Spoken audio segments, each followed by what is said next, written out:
मैं मुकेश कुमार कक्षा 9 के विज्ञान के सभी स्टूडेंट्स का अपने इस YouTube channel Mukesh chemistry lectures पर वेलकम करता हूं। बच्चों, आज के इस लेक्चर में जो टॉपिक मैं आपको पढ़ाने जा रहा हूं उसका नाम है न्यूटन के गति के नियम। तो बच्चों, न्यूटन के गति के नियमों को समझने के लिए, पढ़ने के लिए और इसका नोट्स अपनी कॉपी में लिखने के लिए आप अपनी कॉपी और पेन के साथ रेडी हो जाएं। तो बच्चों, अब स्टार्ट करते हैं आज के इस टॉपिक को जिसका नाम है न्यूटन के गति के नियम। बच्चों, न्यूटन जिनका नाम आपने सुना होगा, पूरा नाम है आइजैक न्यूटन।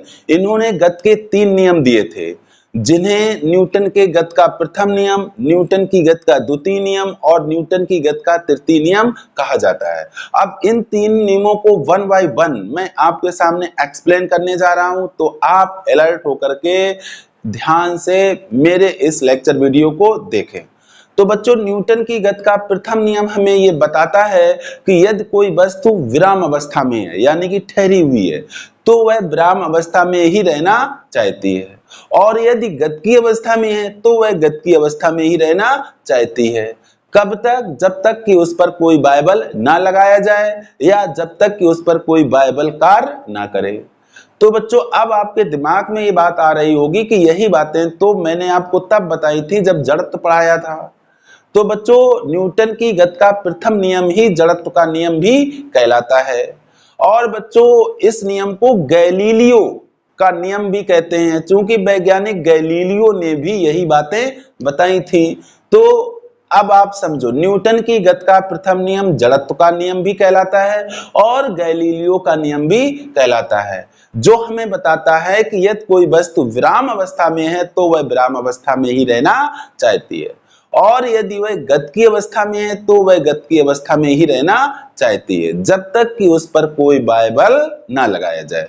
तो यही बच्चों मैंने यहाँ पर राइट डाउन किया हुआ है, न्यूटन की गति का प्रथम नियम। वही सारी बातें यहाँ मैंने राइट डाउन कर दी हैं। तो ये था बच्चों न्यूटन की गति का प्रथम नियम।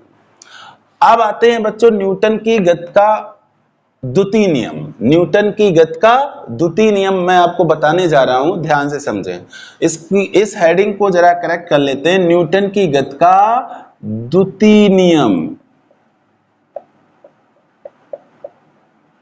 द्वितीय नियम, न्यूटन की गति का द्वितीय नियम। हाँ, अब देखिए बच्चों, न्यूटन की गति का जो द्वितीय नियम है ये हमें ये बताता है कि यदि किसी वस्तु पर बल लगाया जाए, ध्यान से समझिएगा, यदि किसी वस्तु पर बल लगाया जाए तो वस्तु पर लगाया गया बल उस वस्तु के द्रव्यमान और बल को वस्तु पर लगाने से बल की दिशा में वस्तु में जो त्वरण उत्पन्न होता है उन दोनों के गुणनफल के अनुक्रमानुपाती होता है। यानी कि किसी वस्तु पर लगाया गया बल उस वस्तु के द्रव्यमान और वस्तु में बल की दिशा में उत्पन्न त्वरण के गुणनफल के अनुक्रमानुपाती होता है। अब इसको समझो, यदि हम मान लें यदि स्मॉल एम द्रव्यमान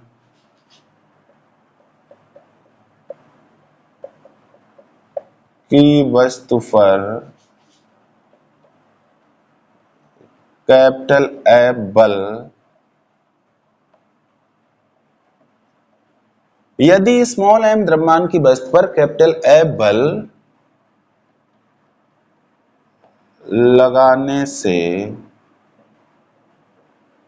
वस्तु में बल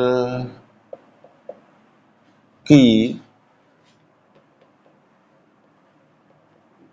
दिशा में उत्पन्न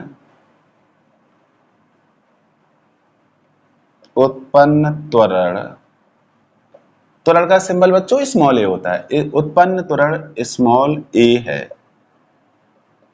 तब इस नियम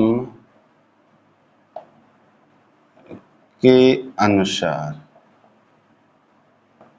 इस नियम के अनुसार, ये जो नियम है ये हमें जो बातें बता रहा है उसके अनुसार क्या हो जाएगा ये जो बल F होगा, ये बल F वस्तु के द्रव्यमान के अनुक्रमानुपाती होगा। पहली बात तो ये बच्चों अनुक्रमानुपाती का निशान है। दूसरी बात क्या होगा, ये जो बल F है ये वस्तु में उत्पन्न त्वरण के भी अनुक्रमानुपाती होगा।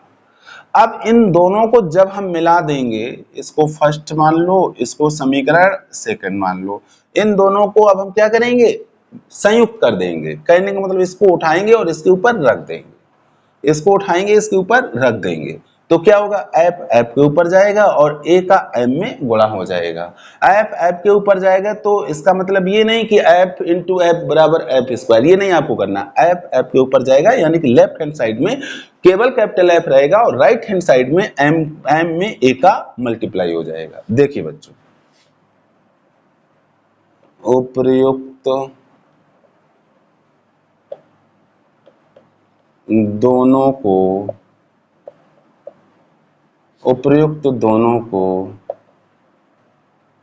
संयुक्त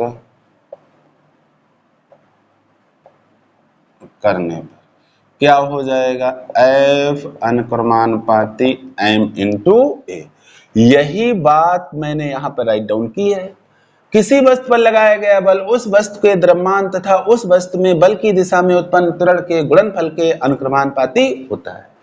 ये जो मैथमेटिकल इक्वेशन आया है, ये इसी बात को हमें एक्सप्लेन कर रहा है कि वस्तु पर लगाया गया बल उस वस्तु के द्रव्यमान तथा वस्तु में बल की दिशा में उत्पन्न त्वरण के गुणनफल के अनुक्रमानुपाती होता है। अब बच्चों अनुक्रमानुपाती का निशान हटाएंगे। जब भी अनुक्रमानुपाती का निशान हटाया जाता है तो हमें कोई ना कोई नियतांक जोड़ना पड़ता है। यहां पर भी एक नियतांक मान लेंगे, यहां लिखेंगे या F बराबर एक नियतांक मान लिया K M इंटू A, जहां K एक नियतांक है। K क्या है बच्चों, एक नियतांक है। अब देखो बच्चों, प्रयोग द्वारा K की वैल्यू निकाली गई, प्रयोग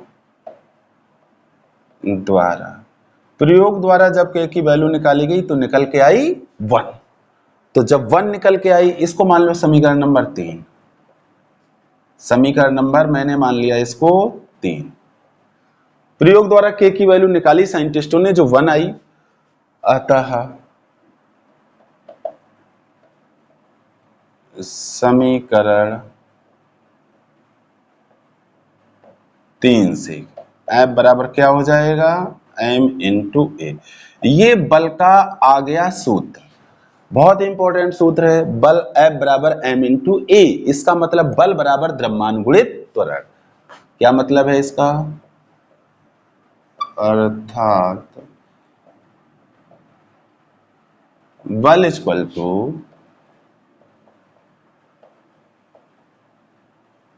द्रव्यमान गुणित त्वरण।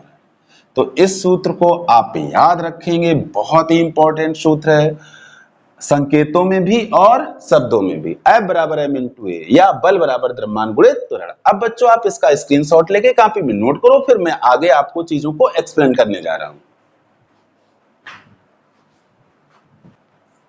तो बच्चों आपने देखा कि न्यूटन की गति का द्वितीय नियम जो है वो हमें एक इंपॉर्टेंट फार्मूला देता है। क्या देता है, बल बराबर द्रव्यमान गुणित त्वरण। बच्चों ये बहुत इंपॉर्टेंट फार्मूला है, इससे बहुत सारे फिजिक्स के आंकिक प्रश्न जो कि इस चैप्टर के हैं सॉल्व किए जाएंगे, इसलिए इसको ध्यान में आप रखेंगे, याद कर लेंगे। अब बच्चों आते हैं न्यूटन की गति के तृतीय नियम पर। इसको समझने के लिए आप जरा इस बात पे विचार करें कि जब कोई एक वस्तु दूसरी वस्तु पर बल लगाती है, जब कोई एक वस्तु दूसरी वस्तु पर बल लगाती है तो दूसरी वस्तु भी पहली वस्तु पर उतना ही बल परंतु विपरीत दिशा में लगाती है। इसको आप ऐसे समझो कि जब आप नाव से नीचे उतरते हैं, तब आप नाव को अपने पैरों से पीछे की ओर धक्का देते हैं, तो नाव भी आप पर उतना ही धक्का आगे की ओर लगाती है, जिस कारण से आप आसानी से उतर जाते हैं। जब आपने नाव पर पीछे की ओर पैरों से धक्का लगाया तो उसको बोलते हैं बच्चों क्रिया, और नाव के द्वारा आप पर जो आगे की ओर धक्का लगाया जाता है उसको बोलते हैं प्रतिक्रिया। तो बच्चों इसका, इस नियम का एक दूसरा नाम भी है क्रिया प्रतिक्रिया का नियम। कहने का मतलब है कि जब कोई वस्तु किसी दूसरी वस्तु पर बल लगाती है तो उसको बोलते हैं बच्चों क्रिया, और जब दूसरी वस्तु पहली वस्तु पर उतना ही बल परंतु विपरीत दिशा में लगाती है तो उसको बोलते हैं बच्चों प्रतिक्रिया। तो इस कारण से इस नियम का एक अन्य नाम है क्रिया प्रतिक्रिया का नियम। कहने का मतलब ये हुआ कि प्रत्येक क्रिया के बराबर परंतु विपरीत दिशा में भी प्रतिक्रिया होती है। इसके बहुत सारे एग्जाम्पल्स हैं। आप इसको ऐसे समझ सकते हैं, जब कोई व्यक्ति पानी में तैरता है, जब कोई व्यक्ति पानी में तैरता है तो वो अपने हाथ चलाता है और हाथ चला करके क्या करता है, पानी को पीछे की ओर धकेलता है। तो ये हो गई तैराक की क्रिया। अब इसके बदले में पानी क्या करता है, इसके बदले में पानी तैराक को आगे की ओर धकेलता है, तो इसको बोलते हैं बच्चों प्रतिक्रिया। पानी के द्वारा तैराक को आगे की ओर धकेलना कहलाता है प्रतिक्रिया। अब पानी जब तैराक को आगे की ओर धकेलता है तो उसी कारण से तैराक पानी में तैर पाता है। बच्चों तैराक जितनी तेजी से पानी को पीछे की ओर धकेलता है उतनी तेजी से पानी तैराक को आगे की ओर धकेलता है, यानी कि उतनी स्पीड से तैराक पानी में तैर पाता है। तो मैंने बताया कि इस नियम के बहुत सारे प्रैक्टिकल एग्जाम्पल हैं आपके आसपास। जैसे जब कोई व्यक्ति बंदूक से गोली को छोड़ता है, बंदूक चलाई, गोली छोड़ी उसने, तो बंदूक से गोली छोड़ते समय बारूद की एक गैस बन जाती है और वो गैस गोली को आगे की ओर धक्का देती है, जिस कारण से गोली स्पीड से बंदूक से बाहर निकलती है। तो अब गोली इसके बदले में क्या करती है? हाँ बच्चों इस बात को समझो, जो गैस बारूद है, बारूद की जो गैस बनी है जिसने गोली को आगे की ओर धक्का दिया है उसको बच्चों बोलते हैं क्रिया। अब बदले में गोली क्या देती है? बदले में गोली उतने ही बल से बंदूक को पीछे की ओर धक्का देती है, इसे बच्चों बोलते हैं प्रतिक्रिया। और पीछे की ओर धक्का देने के कारण जिसके हाथ में बंदूक होती है, जो व्यक्ति बंदूक चलाता है, उसको पीछे की ओर झटका लगता है। अगर वो संभल कर नहीं खड़ा है तो वो गिर भी सकता है। तो बच्चों अब आपके दिमाग में ये बात इंटर कर गई होगी कि ये जो तृतीय नियम है ये एक्चुअली में है क्या। इसको बच्चों मैंने यहाँ राइट डाउन कर दिया है, न्यूटन की गति का तृतीय नियम। इस नियम के अनुसार जब कोई वस्तु किसी दूसरी वस्तु पर बल लगाती है तो दूसरी वस्तु भी पहली वस्तु पर उतना ही बल विपरीत दिशा में लगाती है। इन दो बलों में से एक बल को क्रिया तथा दूसरे को प्रतिक्रिया कहते हैं, और यह नियम क्रिया प्रतिक्रिया का नियम कहलाता है। इस प्रकार इस नियम के अनुसार प्रत्येक क्रिया के बराबर परंतु विपरीत दिशा में प्रतिक्रिया होती है। एग्जाम्पल मैंने लिया है तैराक वाला। तैराक तैरते समय पानी को पीछे की ओर धकेलता है, तो बच्चों ये हो गई क्रिया। परिणाम स्वरूप पानी तैराक को आगे की ओर धकेलता है, तो ये हो गई बच्चों प्रतिक्रिया। स्पष्ट है कि तैराक जितनी तेजी से पानी को पीछे की ओर धकेलेगा वह उतना ही तेज तैरेगा। अब बच्चों आप इसका स्क्रीनशॉट लेकर के कॉपी में नोट करें। अब बच्चों मैं आपको न्यूटन की गति के द्वितीय नियम का स्पष्टीकरण बताने जा रहा हूं। बच्चों ये स्पष्टीकरण एक क्वेश्चन के फॉर्म में भी एग्जाम में आता है। क्वेश्चन बन के आता है कि सिद्ध कीजिए कि न्यूटन की गति का जो प्रथम नियम है वो द्वितीय नियम का ही एक विशेष रूप है। तो इसे मैं अब आपको बताने जा रहा हूं, ध्यान से देखें। देखिए बच्चों, न्यूटन की गति के द्वितीय नियम से, न्यूटन की गति के द्वितीय नियम से वस्तु पर लगाया गया बाह्य बल क्या होता है बच्चों? F बराबर m इंटू ए। इसे मान लेंगे समीकरण नंबर 1। यही तो मैंने बच्चों अभी आपको बताया था द्वितीय नियम में, F बराबर m इंटू ए। जहां m है बच्चों वस्तु का द्रव्यमान और a है वस्तु में बल की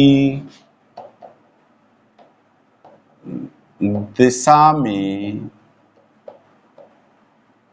उत्पन्न त्वरण, वस्तु में बल की दिशा में उत्पन्न त्वरण। अब बच्चों देखिए, अगर हम यहां वस्तु पर लगाया गया बाह्य बल शून्य कर दें, तब देखो स्थिति क्या बनती है। देखें, यदि एफ इक्वल टू क्या कर दें, जीरो कर दें, यानी कि अगर मैं वस्तु पर लगाया गया बाह्य बल कर दूं जीरो, तब समीकरण एक से क्या हो जाएगा, ध्यान दो, समीकरण एक से एफ जीरो कर दिया तो जीरो बराबर क्या हो गया, एम इंटू ए, या इसको हम क्या लिख सकते हैं, M into A equal to zero. अब बच्चों ध्यान दो, एम और ए का गुणनफल शून्य है। एम है वस्तु का द्रव्यमान जो शून्य नहीं हो सकता, तो शून्य क्या हो सकता है एम और ए में से। देखिए, m और a का गुणनफल शून्य है, तो इसका मतलब है कि या तो m की वैल्यू शून्य होगी या a की वैल्यू शून्य होगी, तभी इन दोनों का गुणनफल शून्य आएगा। अब m पर जब हम विचार करते हैं तो पता चलता है कि m है वस्तु का द्रव्यमान जो शून्य नहीं हो सकता, तो शून्य क्या होगा, तो शून्य होगा वस्तु में उत्पन्न त्वरण। देखिए बच्चों, इसको हम लिख सकते हैं या a equal to zero, a equal to zero, यानी कि वस्तु में बल की दिशा में उत्पन्न त्वरण शून्य है। ये निकल कर आया कब, जब हमने कर दिया वस्तु पर लगाया गया बाह्य बल जीरो।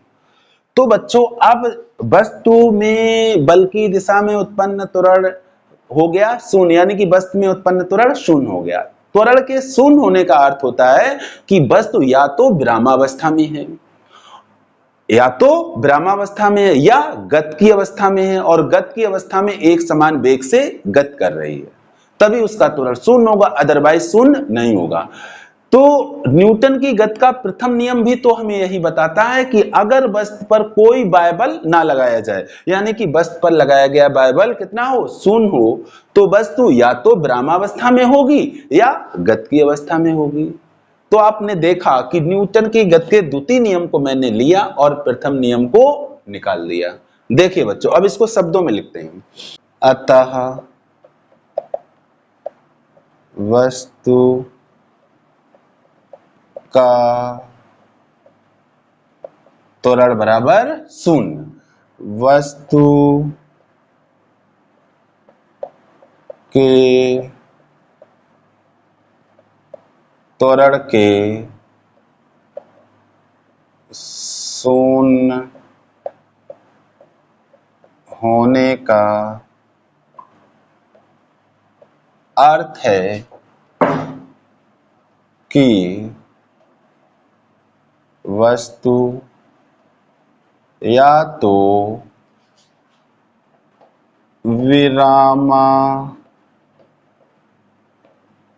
विरामावस्था में है या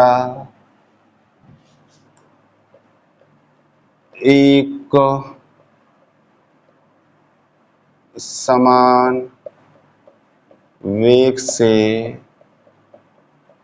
गति की अवस्था में है, एक समान वेग से गति की अवस्था में। ये सारी बातें कब आई, जब बल हो गया शून्य, यानी कि वस्तु पर लगाया गया बाह्य बल शून्य हो गया। तो यही न्यूटन की गति का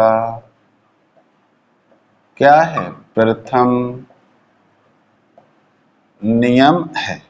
इस प्रकार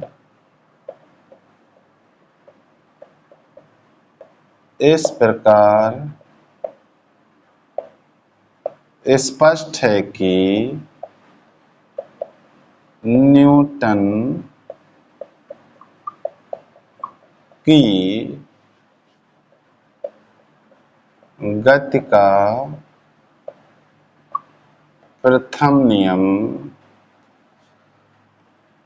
न्यूटन की गति के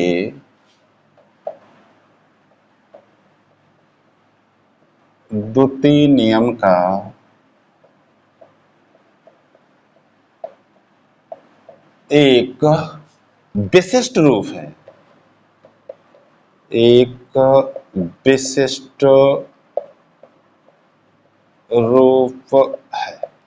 तो बच्चों मुझे उम्मीद है आपको ये स्पष्टीकरण जरूर समझ में आया होगा। अब बच्चों आप इसे नोट कर लो, स्पष्टीकरण यहां से स्टार्ट हुआ है। नोट करें बच्चों स्क्रीनशॉट लेते हुए। अब बच्चों मैं आपको बताने जा रहा हूं बल के मात्रकों के बारे में। बच्चों बल का एमकेएस पद्धति में मात्रक और सीजीएस पद्धति में जो मात्रक होता है वो ज्यादा प्रचलन में है। वैसे तो एमकेएस पद्धति वाला मात्रक ही यूज किया जाता है, लेकिन कभी कभी सीजीएस पद्धति में जो बल का मात्रक है वो भी यूज किया जाता है। तो दोनों ही मात्रकों को मैं आपके सामने ला रहा हूं। तो सबसे पहले एमकेएस पद्धति की बात करते हैं। बच्चों ये मात्रकों की पद्धतियां हैं। एमकेएस का मतलब होता है मीटर किलोग्राम सेकंड पद्धति। मतलब इस पद्धति में लंबाई का मात्रक मीटर होता है, द्रव्यमान का मात्रक किलोग्राम होता है और समय का मात्रक सेकंड होता है। बच्चों मात्रक हमेशा सूत्र से आता है, तो हम बल के सूत्र से बल का मात्रक निकालते हैं। देखिए एमकेएस पद्धति में सूत्र कौन सा लेना है? सूत्र F बराबर m इंटू ए से क्या आ जाएगा? F का मात्रक बराबर m का मात्रक और गुणित a का मात्रक, m का मात्रक होता है बच्चों किलोग्राम और a का मात्रक मीटर प्रति सेकंड स्क्वायर। तो F का मात्रक क्या निकल के आ गया? F का मात्रक निकल कर आया किलोग्राम इंटू मीटर प्रति second square. Kilogram into metre प्रति सेकंड स्क्वायर। बच्चों त्वरण का मात्रक मीटर प्रति सेकंड स्क्वायर होता है। अब बच्चों इसी को न्यूटन कहा जाता है। न्यूटन साइंटिस्ट ने बहुत ज्यादा वर्क गति के बारे में किया था। उन्होंने गति के नियम दिए और ये जो फार्मूला है उनके गति के द्वितीय नियम से निकल के आया। तो न्यूटन को सम्मान देने के लिए इसको किलोग्राम इंटू मीटर प्रति सेकंड स्क्वायर को न्यूटन कहा जाता है। देखो किलोग्राम इंटू मीटर प्रति सेकंड स्क्वायर को न्यूटन, और न्यूटन को बच्चों लिखते हैं कैपिटल एन से। देखिए जो मात्रक साइंटिस्टों के नाम पर होते हैं, तो उनका जो सिंबल होता है वो कैपिटल लेटर रहता है। और जब पूरा मात्रक लिखते हैं, जैसे न्यूटन है, न्यूटन को जब पूरा लिखोगे तो उसको लिखेंगे आप स्मॉल लेटर में। किसमें लिखेंगे? स्मॉल लेटर में। फिर एक बार समझो, ऐसे सारे मात्रक जो वैज्ञानिकों के नाम पर हैं उनके सिंबल होते हैं कैपिटल लेटर, और जब उस मात्रक को जो साइंटिस्ट के नाम पर है पूरा आप लिखेंगे तो उसको लिखेंगे स्मॉल लेटर में। ठीक, तो इसका सिंबल होगा capital N. Kilogram into metre प्रति सेकंड स्क्वायर को न्यूटन कहते हैं। क्या कहते हैं? न्यूटन कहते हैं। अतः किलोग्राम इंटू मीटर प्रति सेकंड स्क्वायर बराबर न्यूटन। इस चीज को ध्यान में रखेंगे कि न्यूटन का मतलब है किलोग्राम इंटू मीटर प्रति सेकंड स्क्वायर। अब बच्चों आगे बढ़ते हैं, दूसरी पद्धति लेते हैं। एक पद्धति है सीजीएस। सीजीएस का मतलब है सेंटीमीटर ग्राम सेकंड पद्धति, यानी कि इसमें लंबाई का मात्रक सेंटीमीटर, द्रव्यमान का मात्रक ग्राम और समय का मात्रक सेकंड है। देखो बच्चों फिर वही सूत्र लेंगे, सूत्र F बराबर m इंटू ए से। F का मात्रक बराबर क्या हो जाएगा बच्चों? m का मात्रक। अब m का मात्रक यहां होगा ग्राम। क्या होगा? ग्राम। और a का मात्रक क्या होगा? मीटर प्रति सेकंड स्क्वायर नहीं होगा, अब मीटर की जगह लगाएंगे सेंटीमीटर। सेंटीमीटर प्रति सेकंड स्क्वायर। तो मात्रक आ गया ग्राम इंटू सेंटीमीटर प्रति सेकंड स्क्वायर। ये किसका मात्रक है? F का मात्रक है। F का मात्रक है। बात समझ में आई आपको? ये किसका मात्रक है? एफ का मात्रक है, लेकिन किस पद्धति में है? सीजीएस पद्धति में। अब बच्चों इसको डाइन कहते हैं। क्या कहते हैं? डाइन कहते हैं। ग्राम इंटू सेंटीमीटर पर सेकंड स्क्वायर को मात्रक ये जो है इसको बोलते हैं डाइन, और डाइन को लिखते हैं DYNE से। किलोग्राम इंटू सेंटीमीटर पर सेकंड स्क्वायर को डाइन कहते हैं। क्या कहते हैं? डाइन। तो अब क्या हो जाएगा? अतः ग्राम इंटू सेंटीमीटर प्रति second square equal to dyne, DYNE dyne. तो इसको अब आप ध्यान में रखेंगे कि सीजीएस पद्धति में बल का मात्रक क्या है और एमकेएस पद्धति में बल का मात्रक क्या है। अब बच्चों आप इसका स्क्रीनशॉट लो, फिर हम न्यूटन और डाइन में आपको संबंध निकाल के बताते हैं कि इन दोनों में संबंध क्या। हाँ बच्चों, इस बात को आप ध्यान में रखेंगे, न्यूटन का मतलब है किलोग्राम इंटू मीटर पर सेकेंड स्क्वायर, और डाइन का मतलब है ग्राम इंटू सेंटीमीटर पर सेकेंड स्क्वायर। न्यूटन एमकेएस पद्धति में बल का मात्रक है और डाइन सीजीएस पद्धति में बल का मात्रक है। नोट करें बच्चों। अब बच्चों मैं आपको बताने जा रहा हूं न्यूटन और डाइन में संबंध। देखिए बच्चों, न्यूटन बराबर क्या होता है? अभी अभी बच्चों मैंने आपको बताया क्या होता है, किलोग्राम इंटू मीटर प्रति सेकंड स्क्वायर।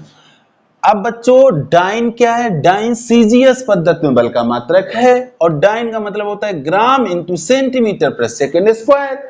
अगर हम किलोग्राम की जगह ग्राम लिख दें, मीटर की जगह सेंटीमीटर लिख दें, तो यहां पर बल का मात्रक आ जाएगा डाइन।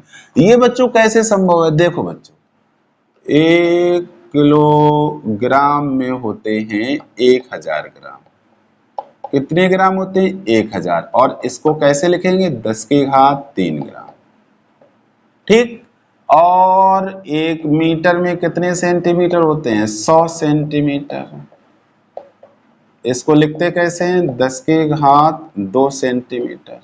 10 की घात के रूप में लिखना वैज्ञानिक रूप कहलाता है, और विज्ञान में राशियों को 10 की घात के रूप में ही लिखा जाता है। तो अब देखो, यहां हम किलोग्राम की जगह क्या लिखेंगे? 10 की घात 3 ग्राम। ठीक। फिर इसमें गुणा किसका है? मीटर का। मीटर की जगह लिखेंगे 10 की घात 2 सेंटीमीटर। ठीक। फिर प्रति, और इधर हो गया सेकंड स्क्वायर। सेकंड पे कोई असर नहीं पड़ना है, एमकेएस पद्धति में भी समय का मात्रक सेकंड होता है और सीजीएस पद्धति में भी समय का मात्रक सेकंड होता है। अब देखो बच्चों, यहां क्या हुआ? 10 की घात 3 और गुणित 10 की घात 2, और इधर क्या आ गया? ग्राम इंटू सेंटीमीटर और प्रति सेकंड स्क्वायर। अब देखिए 10 की घात 3 और 10 की घात 2 का गुणा, आधार समान है तो घातें जुड़ती हैं गुणा में, तो 3 में 2 जोड़ देंगे, कितना आ जाएगा? 10 की घात 5। और ये क्या है? ग्राम इंटू सेंटीमीटर प्रति सेकंड स्क्वायर। ध्यान दो बच्चों, इसी को तो हम कहते हैं डाइन। इसी को क्या कहते हैं? डाइन। यानी कि आ गया 10 की घात 5 डाइन। तो रिलेशन क्या आया? न्यूटन बराबर 10 की घात 5 डाइन। ये इन दोनों में रिलेशन आ गया न्यूटन और डाइन में। इसको हम इस तरह से भी लिखते हैं कि 1 न्यूटन बराबर 10 की घात 5 डाइन। तो मैं समझता हूं आपको ये समझ में जरूर आ गया होगा। अब आप इसे नोट कर लें। तो बच्चों मुझे उम्मीद है कि ये लेक्चर आपको जरूर समझ में आया होगा, और अगर लेक्चर समझ में आया है तो लेक्चर को आप लाइक और शेयर जरूर कर दें। और अगर अभी तक आपने चैनल सब्सक्राइब नहीं किया है और चैनल पर आप नए हैं तो बच्चों चैनल को जरूर सब्सक्राइब कर लें, क्योंकि इस चैनल पर कक्षा 9 विज्ञान के वीडियो जो हैं, जो लेक्चर वीडियो हैं, वो मैं रेगुलर आपको उपलब्ध करा रहा हूं। Thank you so much.